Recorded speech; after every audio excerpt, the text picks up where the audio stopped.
ನಮ್ಮ ಪ್ರದೇಶ ಕಾಂಗ್ರೆಸ್ ಸಮಿತಿಯ ಅಧ್ಯಕ್ಷರು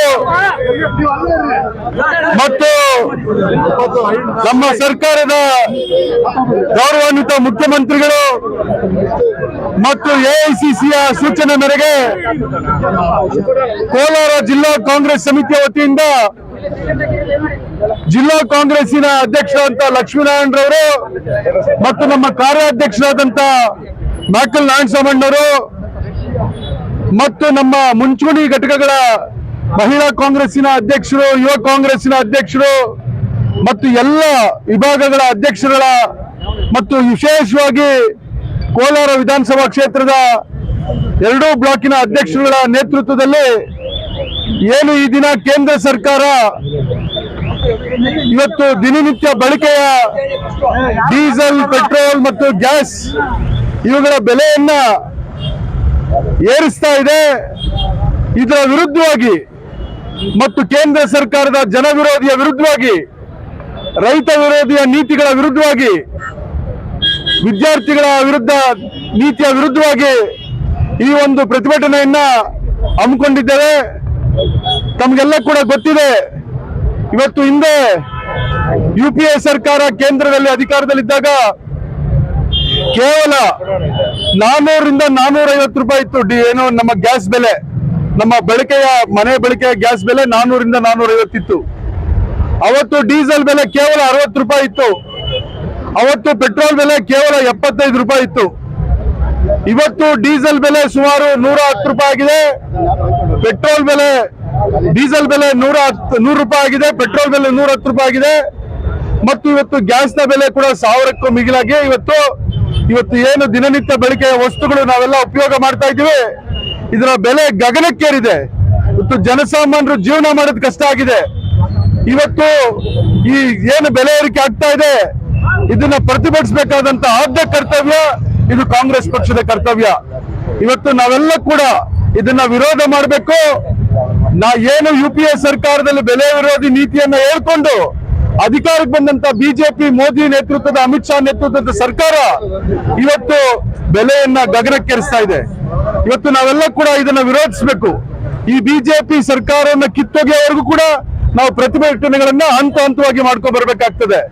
ಇವತ್ತು ಡಿಮಾನಿಟೈಸೇಷನ್ ಮಾಡಿದ್ರು, ರಾತ್ರೋರಾತ್ರಿ ಡಿಮಾನಿಟೈಸೇಷನ್ ಮಾಡ್ಬಿಟ್ರು. ಡಿಮಾನಿಟೈಸೇಷನ್ ಯಾಕೆ ಮಾಡಿದ್ವಿ ಅಂತೇಳಿ ದೇಶದ ಜನತೆಗೆ ಮೋದಿ ಅವರು ಹೇಳಲಿಲ್ಲ.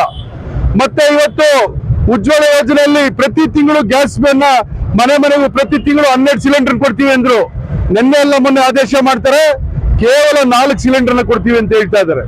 ಇವತ್ತು ನೀಟು ಪರೀಕ್ಷೆಯ ವ್ಯವಸ್ಥೆ ಏನಾಗಿದೆ ಅಂದ್ರೆ, ಇವತ್ತು ಮಕ್ಕಳೆಲ್ಲ ಕೂಡ ಇವತ್ತು ಅವರ ಭವಿಷ್ಯಕ್ಕೆ ಚಿಂತನೆಗೊಳಗಾಗಿದ್ದಾರೆ.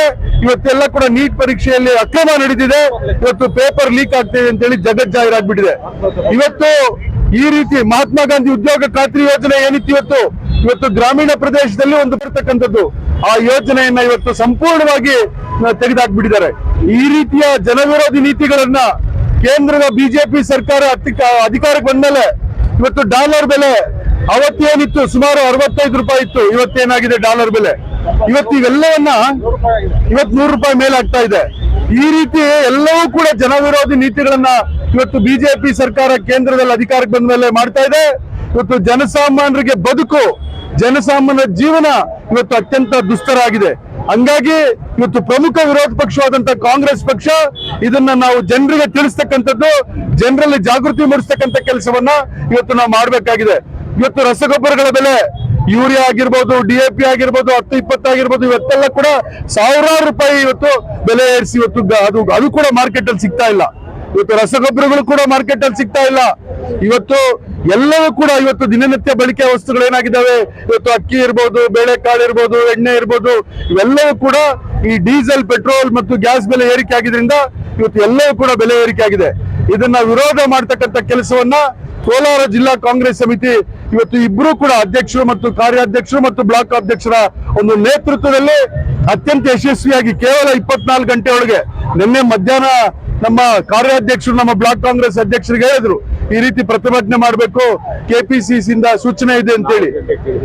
ಹಂಗಾಗಿ ನಿನ್ನೆ ಸಂಜೆ ಆದ್ಮೇಲೆ ಏನು ನಮ್ಮ ಮುಖಂಡರುಗಳಿಗೆ ಎಲ್ಲರಿಗೂ ಕೂಡ ತಿಳಿಸಿದೆ, ತಾವೆಲ್ಲ ಕೂಡ ಬಂದಿದ್ದೀರಿ. ಇವತ್ತು ಅತ್ಯಂತ ಯಶಸ್ವಿಯಾಗಿ ಕಾಂಗ್ರೆಸ್ ಆಫೀಸ್ ಇಂದ ಕಾಲ್ನಡಿಗೆಯಲ್ಲಿ ಬಂದು ಈ ಒಂದು ಪ್ರತಿಭಟನೆಯನ್ನ ಸಾಂಕೇತಿಕವಾಗಿದೆ ಅಷ್ಟೇನೆ. ಯಾಕಂದ್ರೆ ಇನ್ನೂ ಕೂಡ ನಮ್ಮ ಎಲ್ಲ ಶಾಸಕರು, ಎಲ್ಲ ವಿಧಾನ ಪರಿಷತ್ನ ಸದಸ್ಯರು, ಎಲ್ಲ ಪಕ್ಷದ ಏನು ವಿಧಾನಸಭೆಗೆ ಚುನಾವಣೆಯಲ್ಲಿ ಸ್ಪರ್ಧೆ ಮಾಡಿದಂತ ಅಭ್ಯರ್ಥಿಗಳು, ಲೋಕಸಭೆಯ ಅಭ್ಯರ್ಥಿಗಳು, ಎಲ್ಲಾ ತಾಲೂಕುಗಳಿಂದ, ಎಲ್ಲಾ ವಿಧಾನಸಭಾ ಕ್ಷೇತ್ರಗಳಿಂದ ನಮ್ಮ ಪಕ್ಷದ ಬ್ಲಾಕ್ ಕಾಂಗ್ರೆಸ್ನ ಅಧ್ಯಕ್ಷರು ಎಲ್ಲರೂ ಕೂಡ ಬಂದು ಮುಂದಿನ ಹಂತದಲ್ಲಿ ಜಿಲ್ಲಾ ಕೇಂದ್ರದಲ್ಲಿ ಇನ್ನೂ ಕೂಡ ದೊಡ್ಡ ಮಟ್ಟದಲ್ಲಿ ನಾವು ಮಾಡಬೇಕಾಗಿದೆ. ಹಂಗಾಗಿ ಇವತ್ತು ಈ ಒಂದು ಪ್ರತಿಭಟನೆಗೆ ಸಹಕಾರ ನೀಡಿದಂತ ಎಲ್ಲ ನಮ್ಮ ತಾಲೂಕಿನ ಮತ್ತು ಬೇರೆ ಬೇರೆ ತಾಲೂಕಿಂದ ಬಂದಂತ ನಮ್ಮ ಮುಖಂಡರಿಗೆ ಇವತ್ತು ನಾನು ಕಾಂಗ್ರೆಸ್ ಪಕ್ಷದ ಪರವಾಗಿ ಹೃದಯಪೂರ್ವಕವಾಗಿ ನಮಗೆ ಕೃತಜ್ಞತೆಗಳನ್ನು ಸಲ್ಲಿಸ್ತೇನೆ. ಈ ಬಿಜೆಪಿ ಸರ್ಕಾರದ ವಿರುದ್ಧ ನಿರಂತರವಾಗಿ ಇಲ್ಲಿಂದ 2029ರವರೆಗೆ ಕೂಡ ಇವತ್ತು ಮಹಿಳಾ ಮೀಸಲಾತಿಯನ್ನು ಜಾರಿಗೆ ತರಬೇಕು ಅಂತ ಹೇಳ್ತಾರೆ. ಈಗಾಗಲೇ ಮಹಿಳಾ ಮೀಸಲಾತಿಗೆ ಹಿಂದಿನ ಸರ್ಕಾರದಲ್ಲಿದ್ದಾಗನೇ ಮೋದಿಯವರ ಸರ್ಕಾರ ಇದ್ದಾಗ 100ಕ್ಕೆ 100ರಷ್ಟು ಏನು ಎಲ್ಲಾ ರಾಜಕೀಯ ಪಕ್ಷಗಳು ಕೂಡ ಬೆಂಬಲ ಕೊಟ್ಟು ಅದನ್ನ ಇವತ್ತು ಜಾರಿಗೆ ತಂದಿದ್ರು ಕೂಡ ಅದನ್ನ ಅನುಷ್ಠಾನ ಮಾಡ್ತಾ ಇಲ್ಲ.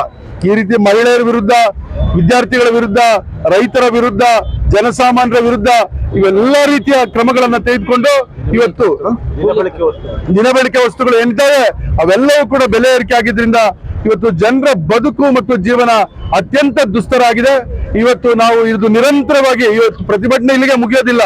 ಇದು ಎಲ್ಲಿವರೆಗೂ ಬಿಜೆಪಿ ಸರ್ಕಾರ ಕೇಂದ್ರದಲ್ಲಿ ಇರ್ತದೆ 2029ರವರೆಗೂ, ಅಲ್ಲಿವರೆಗೂ ನಾವು ಕೂಡ ನಿರಂತರವಾಗಿ ಇವತ್ತು ಈ ಹೋರಾಟಗಳನ್ನ ಹಂತ ಹಂತವಾಗಿ ಮಾಡಿಕೊಂಡು ಜನರಲ್ಲಿ ಒಂದು ಜಾಗೃತಿಯನ್ನು ಮೂಡಿಸ್ತಕ್ಕಂಥ ಕೆಲಸವನ್ನು ಮಾಡಬೇಕು ಅಂತ ಹೇಳಿ ನನ್ನ ಮಾತು ಮುಗಿಸ್ತೇನೆ. ನಮಸ್ಕಾರ.